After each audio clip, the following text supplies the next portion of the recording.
Hello everyone, my name's Andy and hopefully this is the first of a series of Visionaire Studio tutorials.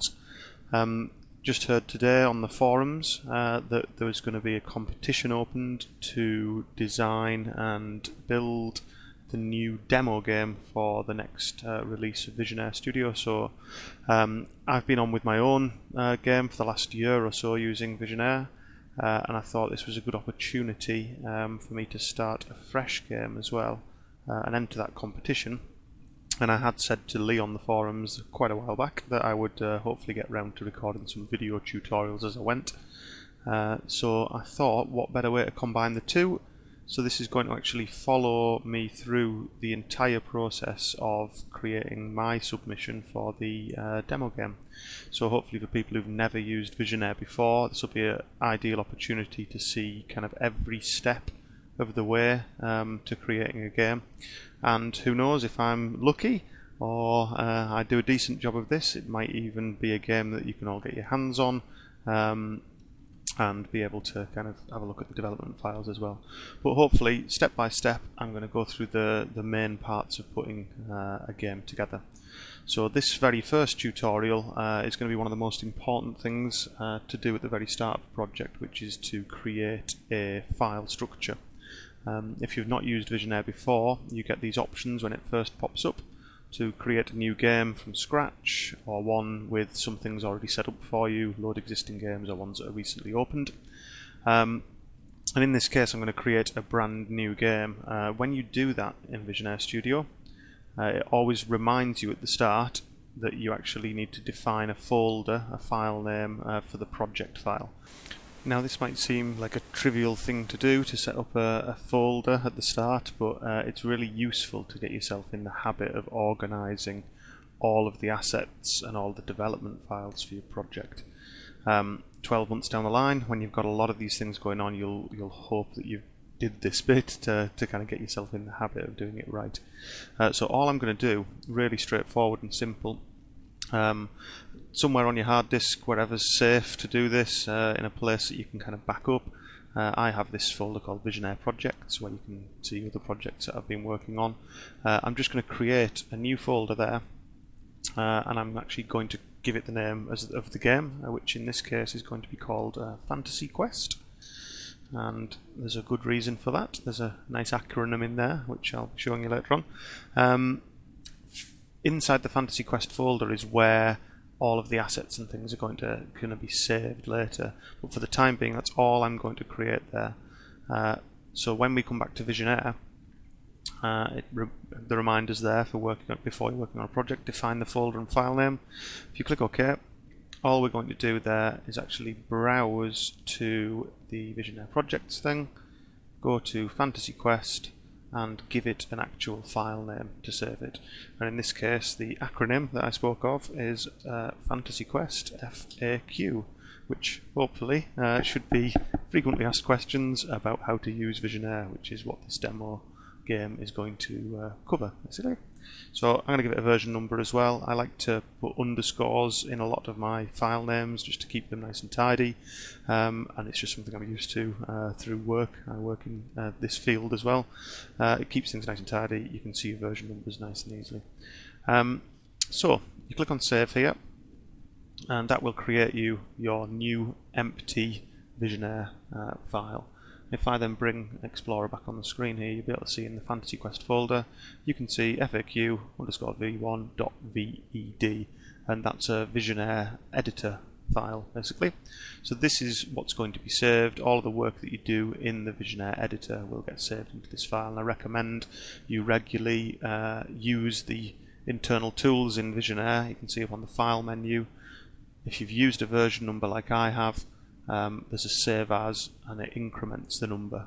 I would do that regularly just in case you accidentally corrupt a file or lose a file or something goes wrong.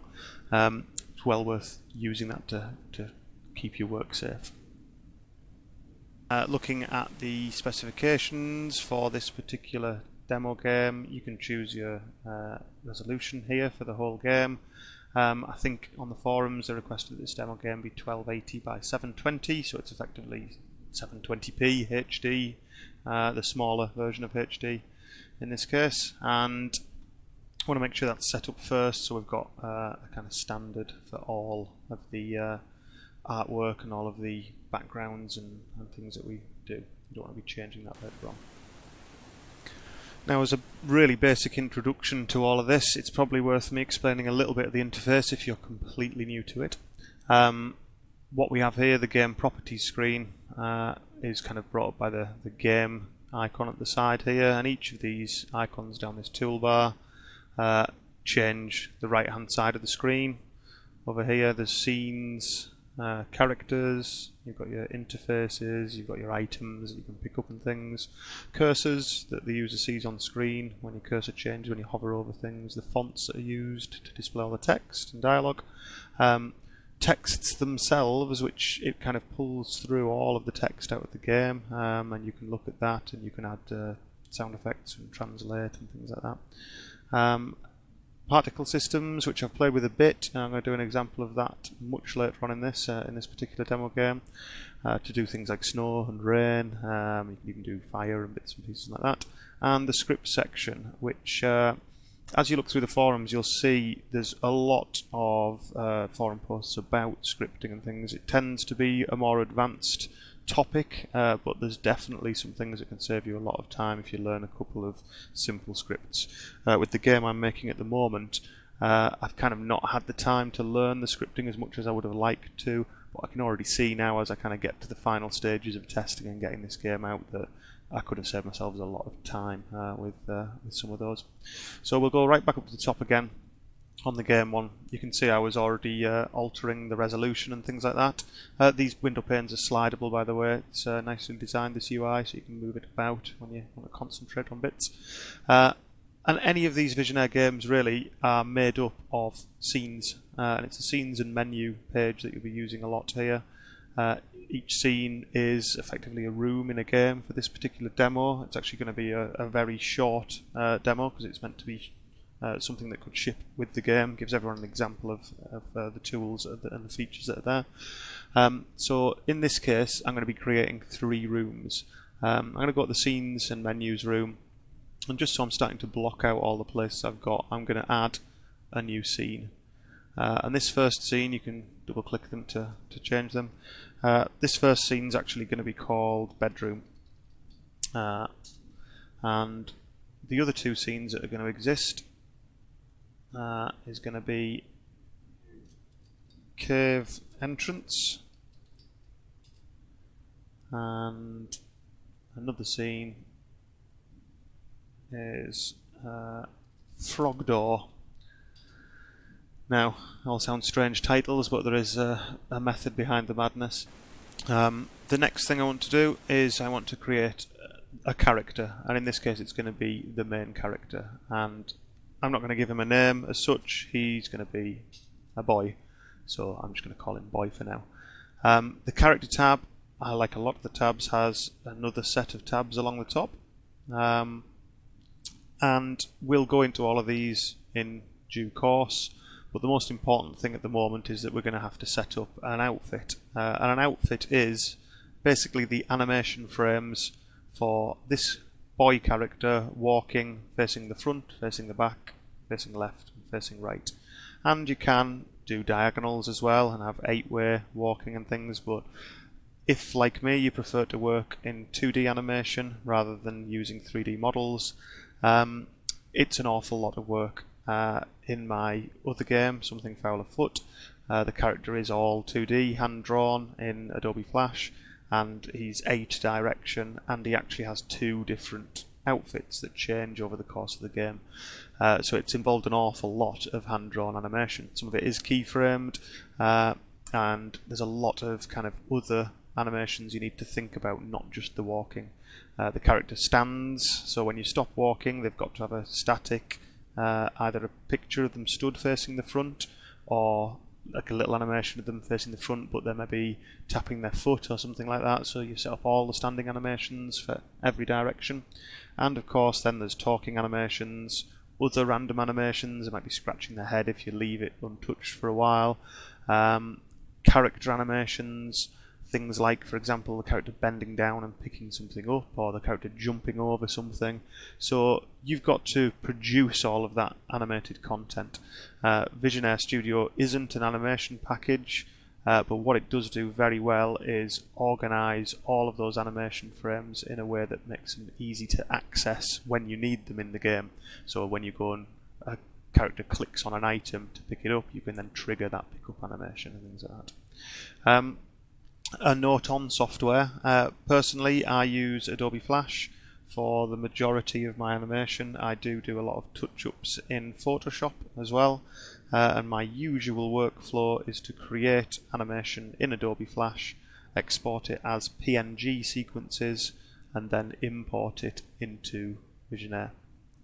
I will take you through that process as well if that's something that you're not already aware of.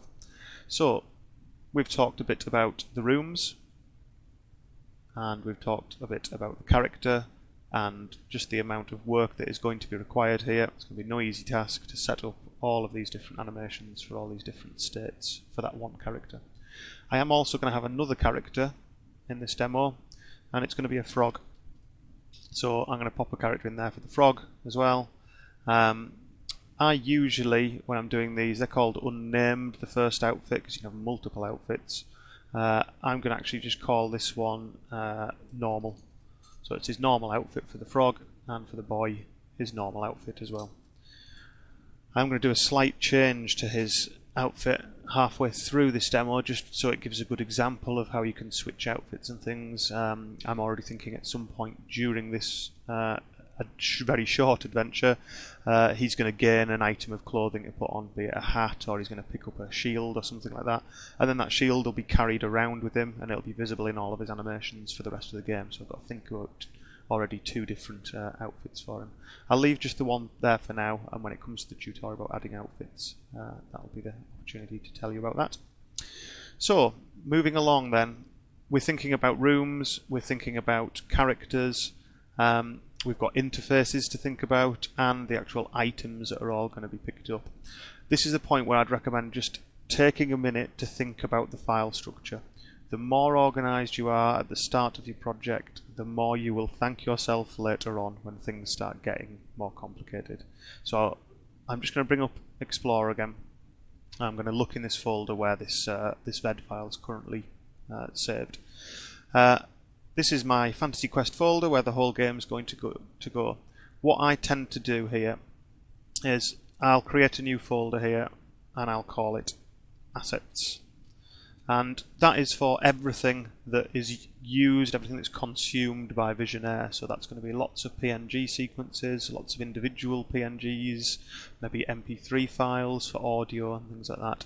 So they're all the things that I create with things like Flash and Audition and Photoshop and things like that. What I usually create as well is a folder called Dev. And this is born of doing this for a living as well, that we have to at work organise an incredible amount of different files and development files and things like that. It means that I've separated the things like the source Photoshop documents, the source Flash documents, maybe larger WAV files, like uncompressed things. So this dev folder will become like pretty large, and it's not actually necessary to have this dev folder in order to run the game, and when it gets distributed this dev folder will get taken out of here, but it just keeps them all together in the Fantasy Quest thing. When I set up a publish path for some of the things that I'll be developing, like the rooms and things, I'll publish into this assets folder, and that's where we're going to go next to organise that. So in the assets folder we're now going to create a folder structure that's going to contain all the different assets that we're going to create in the kind of life cycle of this particular project. So from experience, we know for a fact we're going to need a lot of animation frames for our character.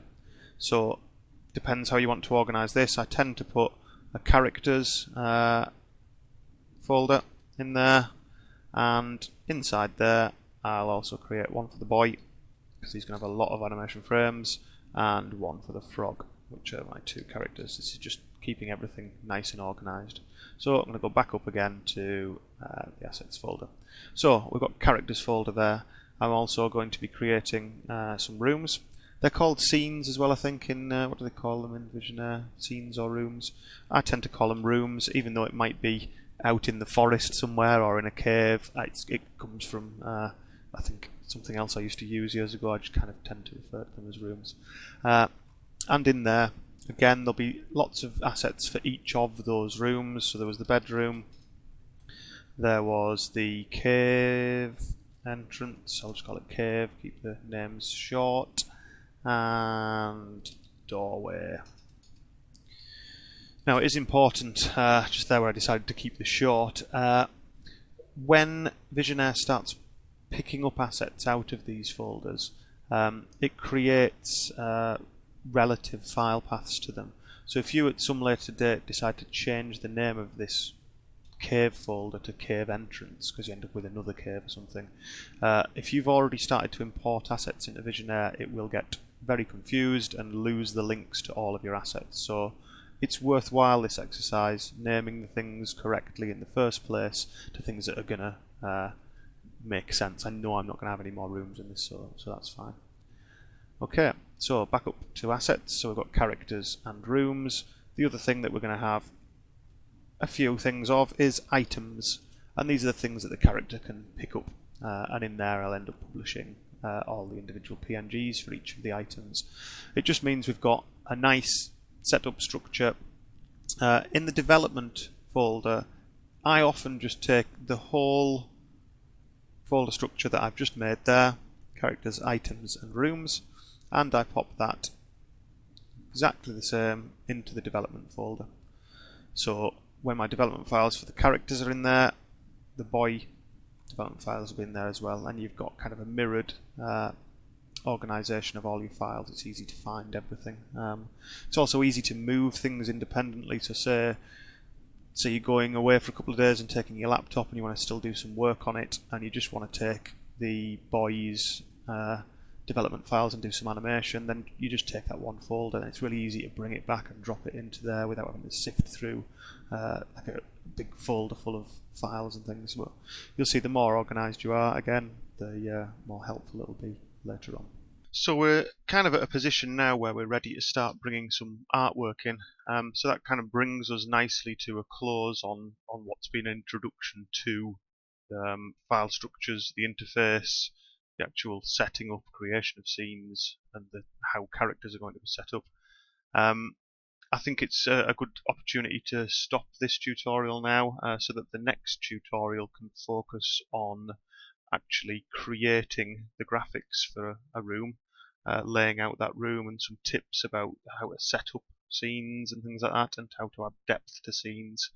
So I hope you've enjoyed this introductory tutorial. I hope I haven't waffled too much. As we go on, things will become more and more focused as I deal with each individual part of the game.